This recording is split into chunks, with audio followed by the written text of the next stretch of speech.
నెలసరి సమయంలో ఆడవారు పూజ చేయవచ్చా? ఏ నియమాలను పాటించాలి? 5 రోజుల కన్నా ఎక్కువ రోజులు పీరియడ్స్ వస్తే మొదటి 3 రోజుల తర్వాత స్త్రీలు పూజ చేయవచ్చా? 4వ రోజు నుంచి ఏ పనులు చేయవచ్చు? ఈరోజు ధర్మ సందేహంలో చాలా మందికి తెలియనటువంటి సమాధానం తెలుసుకోబోతున్నాం. స్త్రీలకు నెలసరి మైలు అంటే పీరియడ్స్ వచ్చినప్పుడు 5వ రోజుతో శుద్ధి అవుతుందా? 5వ రోజు నుంచే వారు పూజలు చేసుకోవచ్చా? అది దీప్రార్థన కావచ్చు, హోమం కావచ్చు, దానం కావచ్చు, ఇలాంటివన్నీ వాళ్లు చేసుకోవడానికి 5వ రోజు నుంచి అధికారం వస్తుందా? 5వ రోజు నుంచి వారు శుద్ధి అయినట్లేనా? ఇలాంటి విషయాలన్నీ చాలా మందికి ఉన్న అనుమానాలు. స్త్రీలకు నెలసరి మైలు వచ్చినప్పుడు అసలు ఏ నియమాలు పాటించాలి? అలాగే దీని ప్రమాణాల గురించి ఇప్పుడు ఈ వీడియో ద్వారా మనం తెలుసుకుందాం. స్త్రీలకు ఋతుక్రమం అనేది దేవుడు ఇచ్చిన గొప్ప వరం. ఇది సృష్టికమూలం. ఎందుకంటే స్త్రీకి ఋతుక్రమం రాకపోతే ఆమె తల్లి అవ్వలేదు, సృష్టి ఆరంభం అవ్వదు. స్త్రీలకు నెలసరి వచ్చినప్పుడు పరిపక్వం చెందని అండాలు ఋతుస్రావం ద్వారా బయటకు వెళ్లిపోతాయి.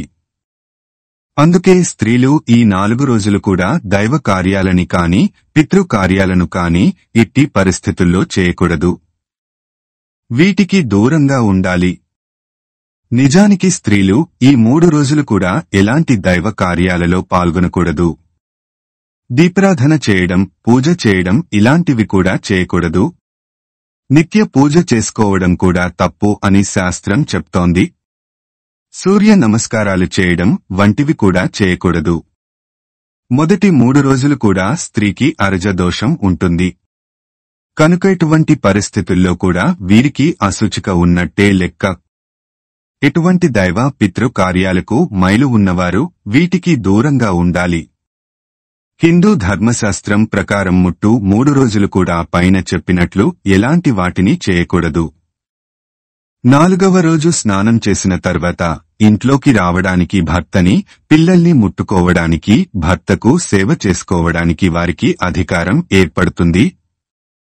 శుద్ధ భద్రు చతుర్దే అగ్ని స్నానేన స్త్రీ రజస్వల అంటుంది ధర్మశాస్త్రం. అంటే 4వ రోజు స్త్రీ స్నానం చేసిన తర్వాత ఆ సౌభాగ్యవతి తన భర్తకు సేవ చేసుకోవడానికి కావలసిన అధికారాన్ని పొందుతుంది అని అర్థం. అంటే భర్త పిలిచినప్పుడు పలకడం, ఆయనకు ఏమన్నా కావాలి అంటే సమకూర్చడం, మరియు పిల్లలకి ఏమైనా అవసరం ఉంటే చేయడం. ఇంతవరకు మాత్రమే 4వ రోజుకు పరిమితి. 4వ రోజు కూడా వంట వార్పుడు చేసుకోవడానికి గాను, గుడికి వెళ్లడానికో, ఇంట్లో ఉండేటువంటి దేవుడు దగ్గర దీపారాధన చేసుకోవడానికో, తాంబూలం పుచ్చుకోవడానికో ఇలాంటి వాటన్నింటికీ మీరు దూరంగా ఉండాలి. 4వ రోజు కూడా తలకి నూనె పెట్టుకోవడం కాని, లేదా కాటుక పెట్టుకోవడం కాని, గంధం పెట్టుకోవడం, కాళ్లకు పసుపు రాసుకోవడం ఇలాంటివి ఏవి కూడా చేయకూడదు. కేవలం తిలకం మాత్రమే పెట్టుకోవాలి. ఈ విధంగా 4వ రోజు వరకు కూడా ఈ నియమాలను పాటించాలి.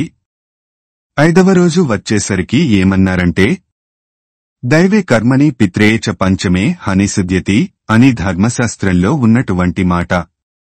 ఇది నా మాట కాదు. హిందూ ధర్మశాస్త్రం చెబుతున్నటువంటి మాట. అంటే 5వ రోజున ఆమె పూర్తి శుద్ధరాలవుతుంది. 5వ రోజు మారు స్నానం తర్వాత మాత్రమే దేవుడి గదిలోకి వెళ్ళాలి. అప్పటి వరకు దూరంగానే ఉండాలి. మారు స్నానం చేశాక పూజ గదిలోకి వెళ్లి దీపారాధన చేయొచ్చు. అలాగే నిత్య దీపారాధన కూడా చేసుకోవచ్చు. కుంకుమ పెట్టుకోవచ్చు, కాళ్లకు పసుపు రాసుకోవచ్చు, తలలో పూలు పెట్టుకోవచ్చు, కళ్లకు కాటుక పెట్టుకోవచ్చు, గంధం కూడా పెట్టుకోవచ్చు. తాను తాంబూలం స్వీకరించవచ్చు. అలాగే ఎదుటివారికి కూడా తాంబూలం ఇవ్వవచ్చు. పూజ గదిలో దీపారాధన కూడా చేయవచ్చు. దేవాలయాలకు వెళ్లవచ్చు. వ్రతాలు చేసుకోవచ్చు. యజ్ఞములు చేసుకోవచ్చు. ఎవరైనా వాయనానికి పిలిచినా 5వ రోజు మాత్రమే వెళ్ళాలి. 4 రోజుల వరకు వెళ్లకూడదు. ఈ 4 రోజులు తులసి మొక్కని ముట్టుకోవడం, తులసి మొక్కకి నీళ్లు పోయడం, తులసి దళాలను పోయడం వంటివి కూడా చేయకూడదు. అలాగే కొంతమందికి 5 రోజుల తరువాత అంటే 7 రోజులు, 10 రోజులు, 13 రోజులు కూడా అధికంగా స్రావం అవుతుంది. అంటే అప్పుడు కూడా వారికి అసలు అశుచిత్వం లేదు. అంటే దూరంగా కూర్చోనక్కర్లేదు. 5వ రోజు మారు స్నానం చేసి ఇంట్లోకి రావచ్చు. మీకు 10 రోజులు స్రావం అవుతున్నప్పటికీ 3 రోజులు మాత్రమే అశుచి ఉంటుంది. కాని ఇక్కడ ఇంకొక సమస్య వచ్చింది. అది ఏమిటంటే, ఒకే ఇంట్లో 2, 3 ఆడవాళ్లు ఉన్నారనుకోండి. ఒకరు మైలుగా ఉంటారు. ఆమె ఒక్కటే కదా మైలుగా ఉంది, మనం కాదు కదా అని వాళ్లు గుడికి వెళ్తుంటారు.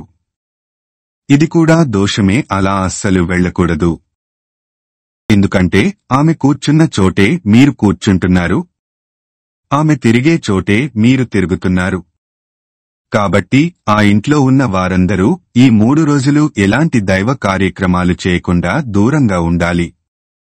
మన పూర్వీకుల కాలంలో అయితే ఉమ్మడి కుటుంబాలు ఉండేవి. ఇంట్లో ఒక్కరు ఇంటికి దూరంగా ఉన్న వంట పని చేయడానికి కాని, పిల్లల పనులు చేయడానికి కాని అత్తగారు, తోడికోడలు ఇలా అందుబాటులో ఉండేవారు. కాని ప్రస్తుత కాలంలో ఉద్యోగ రీత్యా భార్యాభర్త పిల్లలతో పాటు సిటీలలో ఉంటున్నారు. ఇలాంటి సమయంలో, ఋతుక్రమం సమయంలో ఇంట్లో పనులు చేసుకోకపోతే కష్టంగా ఉంటుంది. పిల్లల్ని స్కూల్కి పంపించాలి. అలాంటప్పుడు వంట చేయకపోతే ఎలా? కష్టంగా ఉంటుంది కదా అని చాలామంది స్త్రీలలో ఈ సందేహం కూడా ఉంటుంది. అయితే నిజానికి వంట చేసుకోవడంలో తప్పులేదు.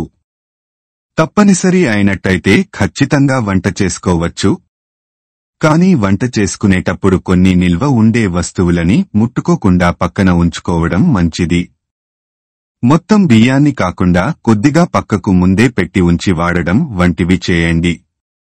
అలా కాకుండా అంతా తాకితే బియ్యానికి దోషం ఉంటుంది. రేపటి రోజు ఏమైనా నైవేద్యంగా బియ్యంతో చెయ్యొచ్చు. అప్పుడు పనికిరాదు. అందుకని ముందే కొంచెం వియ్య ఉండే వస్తువుల్ని పక్కకు పెట్టుకుని వంట చేసుకోవాలి. నిల్వ ఉండే ఊరగాయలు వంటివి కూడా ముట్టుకోకూడదు. కొంచెం పక్కకు తీసుకోవడం, లేదంటే ఎవరినైనా ఇవ్వమనడం వంటివి చేయాలి. అయితే తప్పనిసరి పరిస్థితుల్లో ఇలా వంట చేసుకోవడంలో ఎలాంటి తప్పులేదు. ఇది ఏమీ ఆడవాళ్లను ఉద్దేశించి చెప్పేది కాదు, ధర్మశాస్త్రంలో ఉన్నది చెప్తున్నాము అంతే. సనాతన ధర్మాన్ని మేము నమ్ముతున్నాం అనుకునేవారి కోసం మాత్రమే ఈ వీడియో. మేము శీలయందు ఎంతో గౌరవంగా, మర్యాదపూర్వకంగా, అలాగే అంకిత భావంతో చెబుతున్నామే తప్ప ఎక్కడ ఎగతాళి చేయడం కాని, మిమ్మల్ని ఇబ్బందులకు గురి చేయాలని కాని చెప్పడం లేదు. చాలామంది ఇలాంటి విషయాలు తెలుసుకుందాం అని ఎవరికైతే అనుమానాలు ఉన్నాయో వారి కోసం తెలియజేయడానికి ఈ వీడియోని చేశాము అంతే.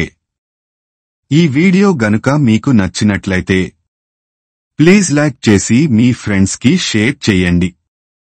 అలాగే మా కొత్త వీడియోస్ మీకు వెంటనే చేరాలంటే మా ఛానల్ ని సబ్స్క్రైబ్ చేసుకొని పక్కనే ఉన్నటువంటి బెల్ ఐకాన్ ని ప్రెస్ చేయండి. ధన్యవాదములు.